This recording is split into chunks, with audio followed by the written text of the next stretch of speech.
বন্ধুরা, এক বৈষ্ণব বাবাজি অথবা এক পৌরাণিক বাবাজি স্বামী দয়ানন্দজির নামে কি বলছেন একবার আপনারা শুনুন। जो शाखाएं निकली हैं वो यूं ही तो नहीं बटी हैं।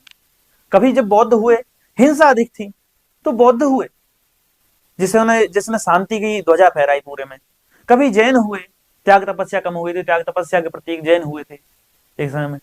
जब क्रांति की कमी हो गई थी उस समय आर्य समाज उत्पन्न हुआ था। आप सब जानते होंगे महर्षि दयानंद के अधिकांश अनुयायी थे वो सब क्रांतिकारी थे। और आज ही वर्तमान में देख लीजिए, मैं तो ऐसे ऐसे गांव देखता हूं जहां पर महर्षि दयानंद का एक अनुयायी पूरे पाखंड से लड़ता है अकेला। इतनी हिम्मत कहां से आती? महर्षि दयानंद से, आर्य समाज से। आर्य समाज में मानता हूं, आर्य समाज में कुछ गलतियां हो सकती हैं, जैन में कोई गलतियां हो सकती हैं, बौद्ध में कुछ गलतियां हो सकती हैं, पुराने को। তো বন্ধুরা, আপনারা দেখতে পেলেন তিনি একজন পৌরাণিক সাধু বা সন্ত। তিনি স্বামী দয়ানন্দকে মহর্ষি বলে তিনি বারবার সম্বোধন করছেন, প্রথম কথা। দ্বিতীয় কথা, তিনি বলছেন স্বামী দয়ানন্দের যত অনুসারী ছিল তারা প্রত্যেকে ক্রান্তিকারী ছিল।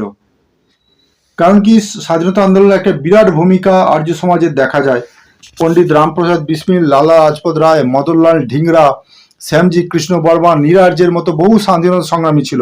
তিনি একথা স্বীকারও করছেন। অথচ আজকাল কিছু বদমাইশ ধাপ্পাবাজেরা কি করছে, স্বামী দয়ানন্দজিকে স্বামী বলতে তাদের অস্বীকার, স্বামী শব্দটাতে তাদের অস্বীকার, এবং তারা স্বামী দয়ানন্দকে সম্মানটুকু দিতে চায় না।